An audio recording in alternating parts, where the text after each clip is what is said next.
Y vamos a seguir con la segunda carta a los Corintios. Habíamos terminado el domingo pasado, la primera carta a los Corintios. Terminamos con el capítulo 16. Y obviamente lo tuve que resumir mucho, porque había muchas cosas para sacar, pero más que nada se resumen salutaciones y explicaciones de algunos discípulos y todas esas cosas. Pero bueno, de alguna manera tratamos de que usted pueda entender lo que Pablo enseñaba en las cartas, ¿no es cierto? Para eso están las cartas paulinas. Todavía no llegamos a las cartas pastorales. Cuando lleguemos a la carta pastoral, usted va a abrir o va a tener un panorama totalmente diferente, porque va a saber lo que es la iglesia, cómo se maneja la iglesia, cómo se manejan los siervos del Señor, qué cargos hay en la iglesia, ¿no es cierto? Y todas esas cosas obviamente son importantes. Pero ¿qué me toca a mí de eso? Porque yo no soy ni pastor ni nada por el estilo, no importa, no interesa. Pero vos necesitas saber. ¿Sabes por qué? Porque necesitas conocer cómo se manejan. Y si no se manejan conforme a la palabra de Dios, entonces no es de Dios.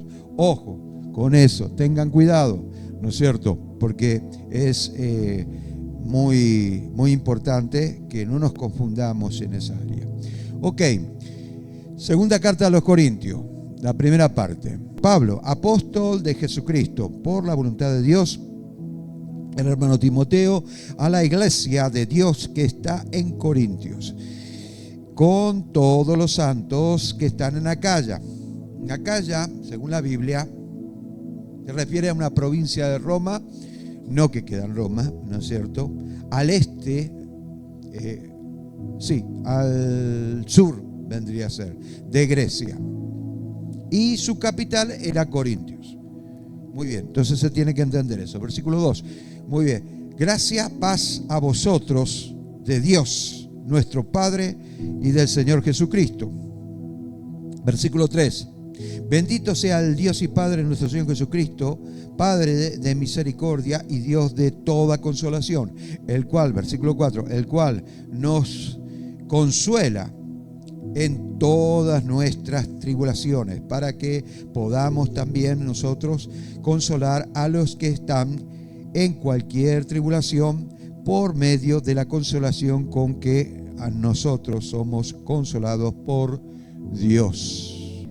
Porque de la manera que abundan en nosotros las aflicciones de Cristo, así abunde también por el mismo Cristo nuestra consolación. Pero si somos atribulados, es para vuestra consolación y salvación. O si somos consolados, es para vuestra consolación y salvación, la cual se opera en el sufrir las mismas aflicciones que nosotros también padecemos. Amén, gloria a Dios. Bien, la segunda carta a los Corintios se escribió en el año 55 después de Cristo, y precisamente se escribió desde Macedonia, para que podamos entender, ¿no es cierto?, el origen de la carta, primeramente, y podamos entender el mensaje central de la carta. Después de una visita, Pablo, que le han criticado demasiado, diciéndole que no era apóstol, que el apóstol, los únicos apóstoles que habían era lo que Jesús había levantado. Inclusive se puso a discutir con Pedro, ¿no es cierto? Si uno empieza a hacer una exégesis bíblica se va a dar cuenta. Y el mismo Pablo le dice a Pedro: bueno, tú eres apóstol de los judíos, yo soy apóstol de los gentiles. Y de alguna manera estaba diciendo de que Dios se levantó, porque uno de los requisitos para ser apóstol, escuche bien, no retenga lo que yo le estoy diciendo en esta mañana para que no se confunda después. Uno de los requisitos para ser apóstol es, primeramente, haber visto a Jesús físicamente. Ok. Segundo, haber experimentado su resurrección. De lo contrario, Y es por eso que teológicamente hablando no existen malos apóstoles. En la forma en la que ellos, ¿no es cierto?, se levantaron. Porque eran los pioneros que iniciaron la iglesia. Y el fundamento ya estaba puesto. El fundamento de los apóstoles y profetas, Antiguo Testamento y Nuevo Testamento, eran los que pusieron los cimientos. Y no se puede poner los cimientos cada 2 por 3. Los cimientos cuando se coloca, se edifica arriba. ¿Ok? Bueno, que se entienda, porque muchos no entienden esto, ¿no es cierto? Y empieza a haber apóstoles por todos lados y profetas por todos lados. Cuando en realidad lo que tenemos que hacer, ¿no es cierto?, es estudiar la palabra de Dios en forma exhaustiva, de tal manera que no llevemos a la confusión a la gente. Es una responsabilidad muy grande la que tenemos nosotros. Y es una responsabilidad que también se critica, como lo criticaron a Pablo. ¿Cómo lo criticaron a Pablo? No, porque no es lo que yo estaba pensando. Y como yo estaba pensando, y mirá que yo leí mucho la Biblia. A mí no me importa si leíste 18.500 millones de veces. Porque muchos leen la Biblia pero no la entienden. La Biblia no solamente se debe leer, sino se debe estudiar. Tenemos reglas, ¿no es cierto?, en la palabra de Dios y principios de la palabra de Dios. Y si yo de repente pregunto, por esa casualidad, denme 10 nada más, 10 principios de la palabra de Dios, 10 principios. Y bueno, hay algunos que van a quedar en ascuas, con la cabeza calentándose, ascuas de fuegos. Bueno, muy bien, entonces Pablo, con mucho dolor, tuvo que escribir, obviamente, a aquellos que le criticaban y le decían que diseminaban por toda la iglesia de que Pablo no era apóstol de Jesucristo. Sin embargo, era apóstol porque camino a Damasco se le presentó Jesucristo, lo tiró del caballo, le preguntó por qué le perseguía y terminó, ¿no es cierto?, haciendo un ayuno de 3 días. Se le cayeron 2 escamas de sus ojos, dando a entender la ceguera espiritual en la que se encontraba, y obviamente mandó a uno de sus discípulos para que estuviera predicándole la palabra de Dios. Se bautizó y empezó a comenzar a predicar la palabra. Pero primero, ¿no es cierto?, estuvo un tiempo, casi 2 años, ¿no es cierto?, apartado antes de ir a predicar la palabra. Usted puede entender eso. A partir del capítulo 11, de hecho, de los apóstoles, hasta el capítulo 14, usted va a empezar a experimentar y empezar a entender la historia en la cual yo me refiero. Muy bien, ahora, escuche bien, del capítulo 9. En esta segunda carta, Pablo da una respuesta a las dificultades, a las críticas, la cual estaba pasando la congregación con esas dudas que tenía, donde la autoridad de Pablo, la autoridad apostólica de Pablo, era cuestionada. Y podemos ver la situación, ¿no? Era muy difícil. Él mismo levantó la iglesia, ahora me están cuestionando. Ya habían pasado aproximadamente unos 13 años. Mucho tiempo pasó. Y había levantado ya muchas iglesias. En Macedonia, en Acaya. Se fue a predicar a los galos. Los galos, ¿sabe quiénes son? Eran franceses. Vaya entendiendo, por favor, porque la historia es tremenda. Y ahí vamos a empezar a trasladar esa historia a nuestra vida, a ver qué pasa. Porque de repente, ¿no es cierto?, nos sentimos identificados y por ahí cierne muchas críticas alrededor nuestro, y es obvio que tenemos que aprender de aquellos, ¿no es cierto?, que han pasado primero por esas dificultades para tomar esa experiencia, ¿no es cierto?, y poder de alguna manera llevar adelante todas estas cosas. El apóstol Pablo escribe por lo menos 4 cartas, no 2, 4, ¿no es cierto? Ya voy a pasar a explicar eso.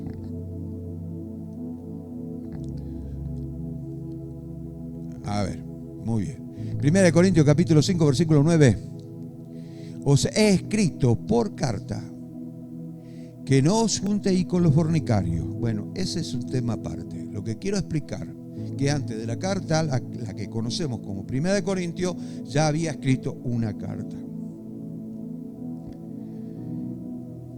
Y en 2 Corintios, capítulo 7, versículo 8, dice, porque aunque os contristéis, o que te entristezcas, quiere decir, con la carta, no me pesa, aunque entonces lo lamenté, porque veo que aquella carta, aunque por algún tiempo os contristeis o te entristeciste, y acá podemos ver que escribió más de 2 cartas. Entre ellas hay muchos versículos, pasajes bíblicos que hablan de esto, que dan a entender. Por eso es que es importante entender la Escritura. Entonces, hay muchos eruditos de la palabra de Dios. Yo tuve que comer muchos libros para poder entender, hacer una sinopsis de la historia. Y según algunos eruditos de la palabra de Dios, la segunda carta a los Corintios es una recopilación de algunas otras cartas, y es por eso que falta una concordancia narrativa. O sea, no hay una concordancia narrativa, y en un porcentaje no muy alto, ¿no es cierto?, no concuerdan algunas cosas. ¿Por qué? Porque es una recopilación y muchos se confunden. Agarran los textos bíblicos sin saber el fondo histórico, el contexto histórico. La carta a los Corintios, la segunda carta, abarca los siguientes temas. Bien, el consuelo divino en medio de los sufrimientos, la exhortación a la reconciliación y el perdón. Tercero, la importancia de la generosidad para con los necesitados. Cuarto, la defensa del ministerio de Pablo y la unidad de la iglesia. Y quinto, y una advertencia contra los falsos apóstoles. De esto se trata la carta a los Corintios. ¿Ok? Entonces ahí tenemos un resumen de toda la carta a los Corintios. Pero vamos a estar tocando 2 temas hoy, porque tenemos la Santa Cena y obviamente esto es muy extenso. El sufrimiento y la consolación de Dios. Sufrimiento y el consuelo de Dios. Pablo enseña que el poder de Dios se manifiesta a través de la debilidad humana. ¿Y por qué es eso? ¿Por qué yo tengo que pasar por sufrimiento para que el poder de Dios se afiance en mí? Bueno, hay muchos factores. Uno de ellos es el desarrollo de la fe. La fe, por ser activa y no pasiva, necesita confrontación, de tal manera que se pueda desarrollar, o que el Espíritu Santo empiece a desarrollar en nosotros, ¿no es cierto?, una confianza aún mayor y una certeza de lo que se espera. ¿Ok? Entonces, Pablo utiliza su propio sufrimiento como ejemplo para mostrar la aflicción es parte de la vida cristiana y que Dios consuela a quienes sufren. Si no sufres, ¿qué clase de consolación vas a recibir? Pero en eso, el amor de Dios se manifiesta de tal manera que nosotros comprendemos sus propósitos a través de ese amor.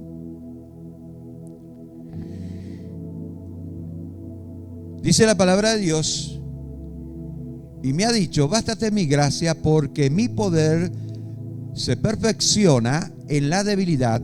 Por tanto, de buena gana me gloriaré más bien en mis debilidades, para que repose sobre mí el poder de Cristo. Qué tremendo. Entonces, lo que Pablo quería dar a entender es que la bondad inmerecida de Dios es todo lo que necesita el cristiano. Es todo, no hay nada más. Es todo lo que necesita. No busquemos otra cosa. A las otras cosas son añadiduras nada más. Es todo lo que necesita. Y por su poder se hace más fuerte cuando la persona reconoce y acepta su propia debilidad. Es por eso que Pablo, en la carta a los Filipenses, dice, en capítulo 4, versículo 13, un pasaje muy conocido: todo lo puedo en Cristo. En Cristo, todo lo puedo en Cristo, no en mí, no en mis propias fuerzas, no en mi propio intelecto, todo lo puedo en Cristo, que Él es el que me fortalece, porque yo he reconocido de que no tengo capacidad para enfrentar el mundo espiritual. No la tengo. Sí me tengo que preparar, sí tengo que tener conocimiento, no hay problema hasta eso, pero escuche bien, no tengo capacidad para enfrentar al mundo espiritual con mi intelecto o mis fuerzas. Entonces, debemos reconocer que somos débiles. Después de que Pablo había predicado la palabra de Dios, ¿no es cierto? Mucha gente se levantó, lo apedrearon, pero él dijo lo siguiente. Hechos de los Apóstoles, capítulo 14, versículo 22, confirmando los ánimos de sus discípulos, porque seguramente que los ánimos de los discípulos estaban muy decaídos, muy por debajo por lo que habían experimentado. Mirá, casi lo matan a Pablo predicando el evangelio. ¿Será que eso me va a pasar a mí? ¿Será que la persecución en otros países vendrá acá al Paraguay? ¿Será que de repente no tendré chances para zafar de esa? Seguramente pensaron muchas cosas, pasó por su cabeza, exhortando a que permanecieran en la fe, ¿no es cierto? Y diciéndoles, es necesario que a través de mucha tribulación entremos en el reino de Dios. Ahora, yo me lo imagino a Lucas resumiendo todo lo que Pablo decía, porque cuando Pablo hablaba, horas pasaban, horas. Acuérdese lo que le pasó a Tíquico, uno de sus discípulos, que estaba sentado ahí, ¿no es cierto?, escuchando las palabras de Pablo en una ventana, y de repente le agarró un sueño, porque ya hacía como 3 horas que Pablo estaba predicando la palabra, ¿no es cierto?, y se fue para atrás y cayó y se murió. Pablo bajó, oró por él, resucitó, y ahí sí se le pasó el sueño. Bueno, muy bien. Entonces, y me lo imagino haciendo una sinopsis. Voy a resumir lo que puso Pablo, porque no me va a alcanzar, es demasiado hablar rápido. Diga que era una persona de estudio. Lucas era una persona de estudio, tenía, ¿no es cierto?, estaba calificado para ser un escriba, sin embargo fue un doctor. Entonces, para él no era tan difícil escribir todas estas cosas. Bueno, pero esto lo dijo Pablo, y le exhortaba a los hermanos que permanecieran en la fe, diciéndole: es necesario que a través de mucha tribulación, muchachos, no les quiero dar falsas expectativas. Esto es así. Si yo le escondo, nada, el camino del Señor es rosa, es tan lindo. Vos sabés, cuando entras en el reino de Dios, vas a tener coche, vas a tener auto, vas a tener esto, vas a tener lo otro. Tu negocio va a florecer, vas a ser un gran empresario. Todas esas cosas son mentiras del diablo. O sea, no son así. Por eso es que el Evangelio, estoy seguro, ¿no es cierto?, que muchos de sus discípulos, el discípulo de Jesús, ¿no es cierto?, no eran muy populares que digamos, porque bueno, cuando predicaban ellos, se encargaban de predicar, centrarse, ¿no es cierto?, en la obra de Cristo, la resurrección de los muertos y el arrebatamiento de la iglesia y la segunda venida. En eso se centraba la predicación de la antigua iglesia, la iglesia primitiva. La teología era muy escasa en aquel entonces, pero aún así el Espíritu Santo le daba entendimiento a los hermanos. Y ustedes estaban con el teólogo de los teólogos. Jesucristo les enseñó todo lo que necesitaban saber. Muy bien. Todo parece indicar que la dependencia del hombre a Dios tiene que ser absoluta. Absoluta. Parece como que los problemas nos acercan más a Dios. ¿Verdad que sí? Cuando tenemos la ladera vacía, ¿no es cierto?, nos acercamos: Señor, fíjate, tenga misericordia de mí. Pero si no tenemos la ladera vacía, está todo bien. Somos capaces de levantarnos hasta las 3 de la mañana para orar, ¿no es cierto? Bueno, 1 Corintios capítulo 4 versículo 17, porque esta leve tribulación momentánea produce en nosotros una cada vez más excelente y eterno peso de gloria. Hablando del hombre exterior, el hombre interior. Lo que es la carne, lo que es el espíritu. ¿Por qué eterno peso de gloria? Porque obviamente está hablando del Dios omnipresente, omnipotente y omnisciente.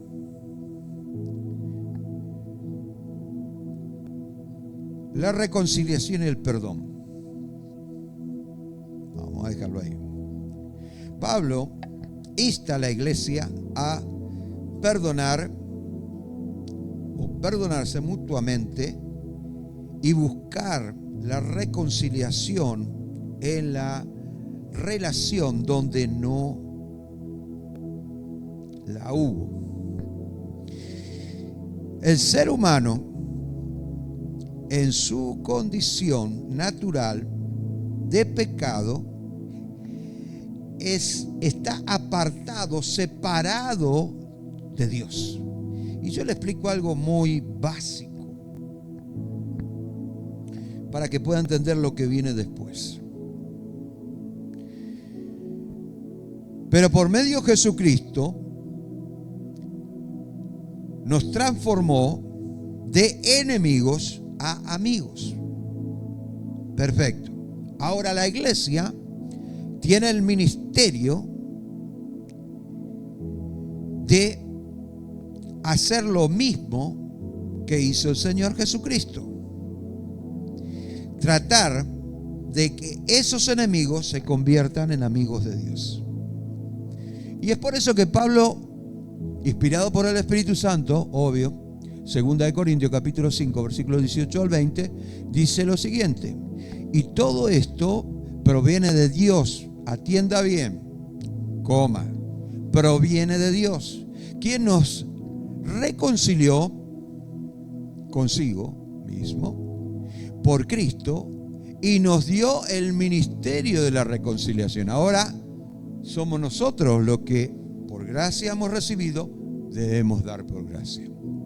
Ya sea contando un testimonio o diciéndole a la gente: Jesús te ama y no quiere que vivan más así, y darle un folleto bíblico.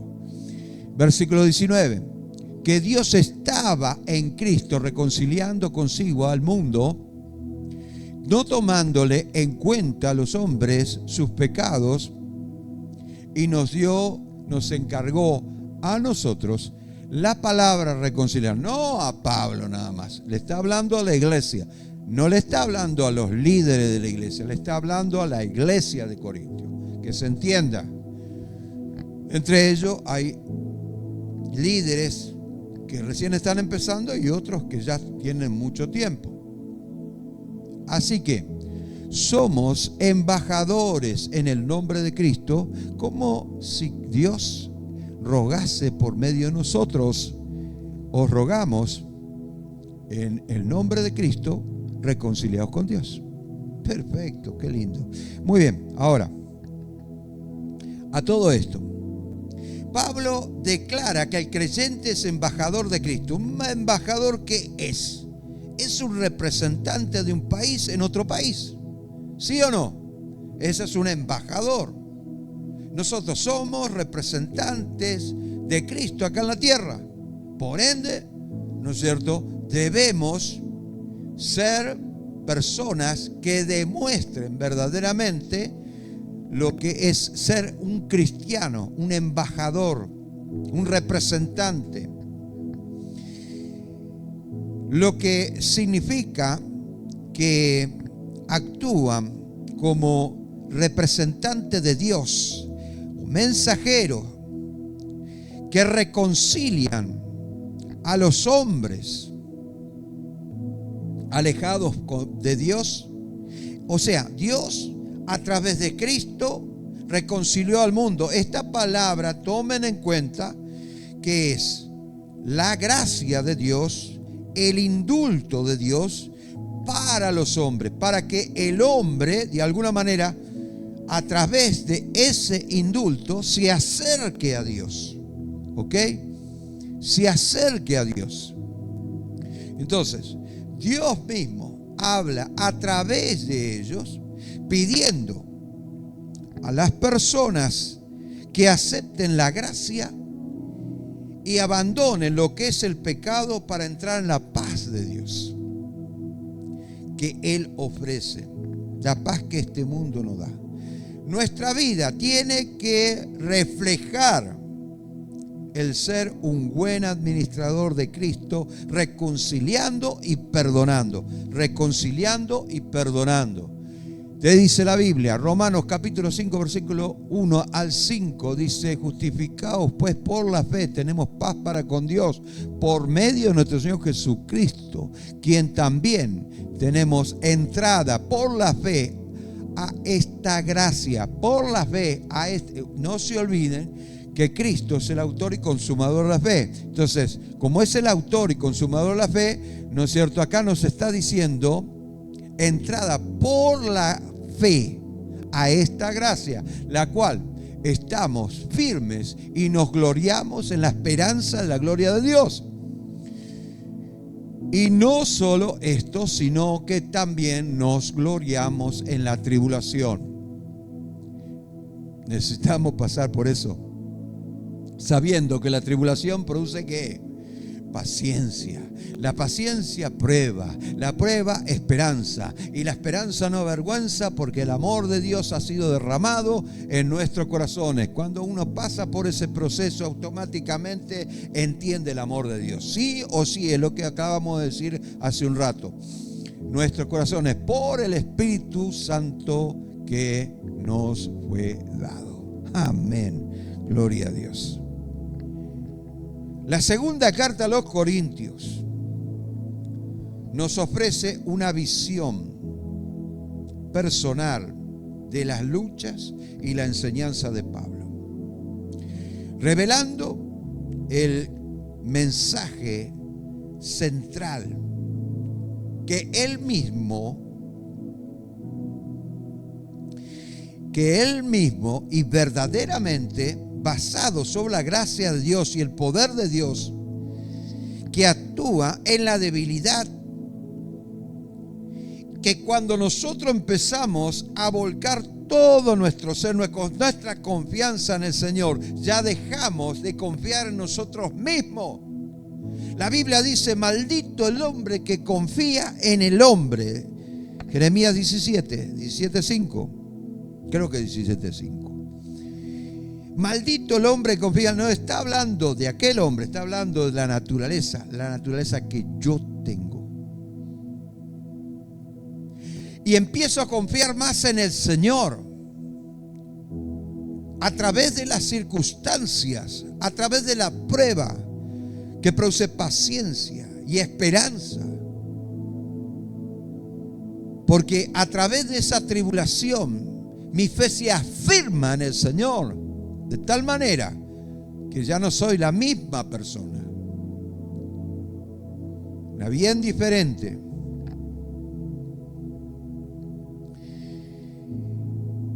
En esencia, Pablo defiende el poder transformador de Dios que obra a través de la debilidad humana, promoviendo la unidad, la humildad y un amor sacrificado entre los creyentes. Amor sacrificado. Bueno, ¿qué dice la Biblia apoyando todo lo que dije? Y lo digo en el Antiguo Testamento, que en el Nuevo Testamento también hay pasajes que apoyan esto. Pero para que ustedes entiendan cómo la iglesia primitiva se manejaba, como no había Nuevo Testamento, tenía que manejarse con el Antiguo. El Antiguo era una representación, ¿no es cierto?, de la obra de Cristo. Así que dice así la palabra de Dios, Jeremías capítulo 9, versículos 23 y 24. Así dijo Jehová: no se alabe el sabio en su sabiduría, ni el valiente se alaba en su valentía. el valiente se alaba. Ni el rico se alabe en su riqueza. Mas alábese en esto el que hubiera de alabarse, de entenderme y conocerme. Escuche, entenderlo. ¿Vamos a entender a Dios? ¿Será que lo podemos entender? Y tener una relación más íntima, conocerlo, entenderlo y conocerlo. Escuche bien, y conocerme.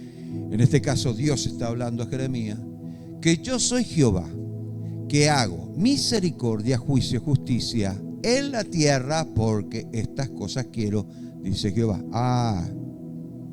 A mí no me importa si te gusta o no te gusta. Esto es lo que yo quiero y esto es lo que quiero que hagas.